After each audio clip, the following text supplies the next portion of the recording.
Hi everyone, this is Aaron for Zollotech, and we're going to compare iOS 5 with Windows Phone 7 Mango and Android 4.0 Ice Cream Sandwich. So we're using the latest devices, and what we're going to do is have a series of videos that compares the features and what each device does that's different from one another. This isn't really a competition video or even my opinion when it comes to these devices. It's more of how do they function and how will they work for you. So today we're going to talk about the device itself and what your options are. Many of you know what an iPhone is. This is an iPhone 4S, and we have the latest generation of each phone, and we'll cover that in a moment.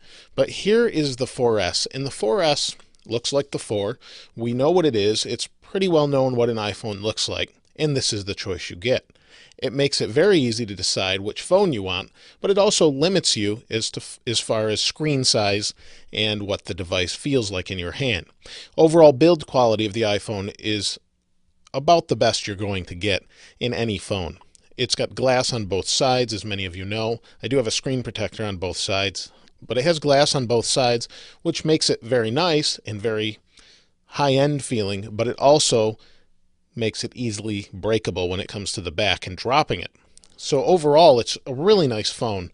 Feature-wise, you're going to get a nice 8 megapixel flash camera that does great 1080p video recording. You've got a forward-facing camera for FaceTime.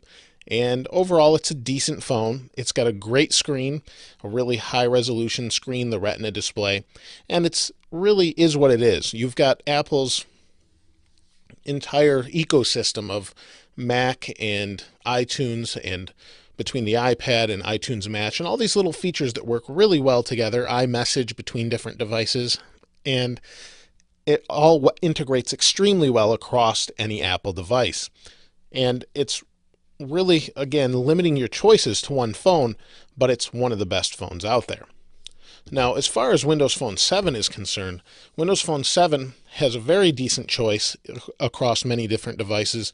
Recently announced, prior to me recording this video, was the HTC Titan 2. This is the HTC Titan 1, and it's pretty interesting that they decided to release that only a couple months after the Titan came out, and they upped the specs, and Nokia announced their devices as well, and they're really nice, and you have some really great options now across the platform. So Windows Phone 7, this one in particular, is running Windows Phone 7 Mango. It's the HTC Titan with a 1.5 gigahertz processor. I forgot to mention, for those of you that don't know, we have a dual-core A5 processor in the iPhone 4S. Apple doesn't specify what the speed really is, but some people assume 800 to 1 gigahertz, 800 megahertz to 1 gigahertz speed dual-core processor.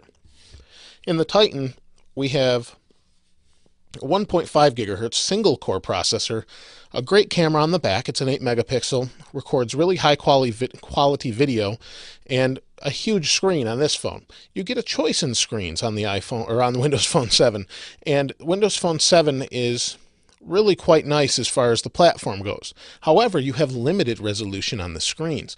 The screens are 800 by 480 on every device. It's a standard that Microsoft set, and while it looks decent, it doesn't look anywhere near as good as you get on these two devices. So overall, you have that one issue, but it does standardize the platform as far as size and tiles and things like that go, and makes for a really nice experience. The text isn't going to be as clear on this phone as it would on the others, but overall, it's very legible and really nice to use. Now, we do have a forward-facing camera on this phone. We have a very nice build quality in this phone, aluminum back, plastic bottom.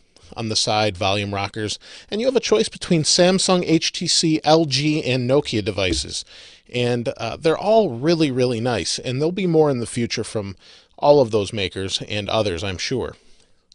When it comes to Android, as many of you know, that's about as many different platforms as you get, and that's a good and a bad thing. It's a bad thing in that it's really scattered across the whole marketplace. This is the Galaxy Nexus with a great resolution AMOLED screen. It's a 720p screen, so 1280 by 720. You have a ton of options when it comes to Android. Android is the most diverse platform of the three, and you have anything from Samsung, LG, you name it, someone's made an Android phone. So you have a huge amount of phones to pick from. The problem comes with the fragmentation in the platform itself. Currently, or at least at the time of this video, this is the only ice cream sandwich phone or Android 4.0 phone on the market.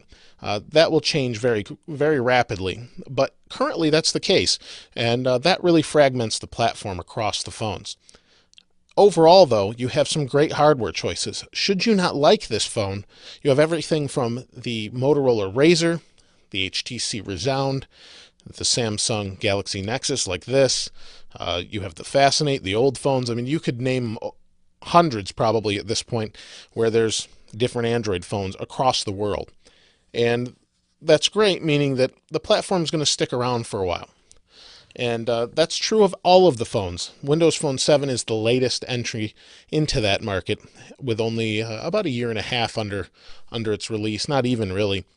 And it's a great platform. It's backed by Microsoft, and it's going to last. And the reason I mention that is I get a lot of questions about that. WebOS died off pretty quickly, but that was backed by a company that was barely hanging on. As much as I liked it and liked Palm, it just unfortunately didn't make it. So Windows Phone 7 Mango is here to stay for quite some time. It's backed by the might of Microsoft. iPhone is going to change once a year. They update their hardware roughly once a year. We had the iPhone 4, 4S. This year I would assume we see the iPhone 5. The iPhone naming scheme will probably be, we'll see a redesign with the iPhone 5, and then we'll have a 5S the following year, and so on, if they continue the same way. Hopefully they give us a different screen size choice, but that's hard to say with Apple. When it comes to Windows Phone 7, they have updates they've already announced. They haven't given a really time date, but we have Tango, possibly Tango 2. Recently I've heard of Mango 2. This has Mango on it. And then Apollo, which is later. On Android, we have 4 different general versions right now, different variants of each. But Android 4 is out.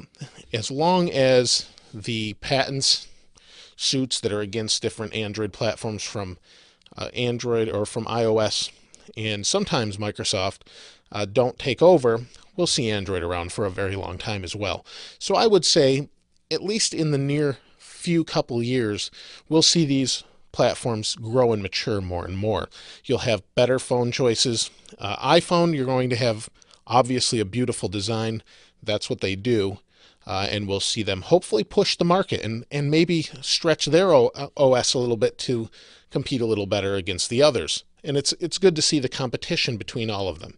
So overall, phone choice, you have a lot between these two devices, and once a year for the iPhone. Now, if you have any questions or any comments about that, or anything you may think will be coming in the future, I'd love to hear from you in the comments below.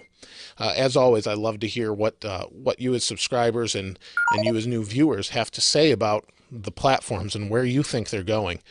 If you haven't subscribed to this channel already, please go ahead and do that. I always appreciate that. As always, thanks for watching. This is Aaron. I'll see you next time.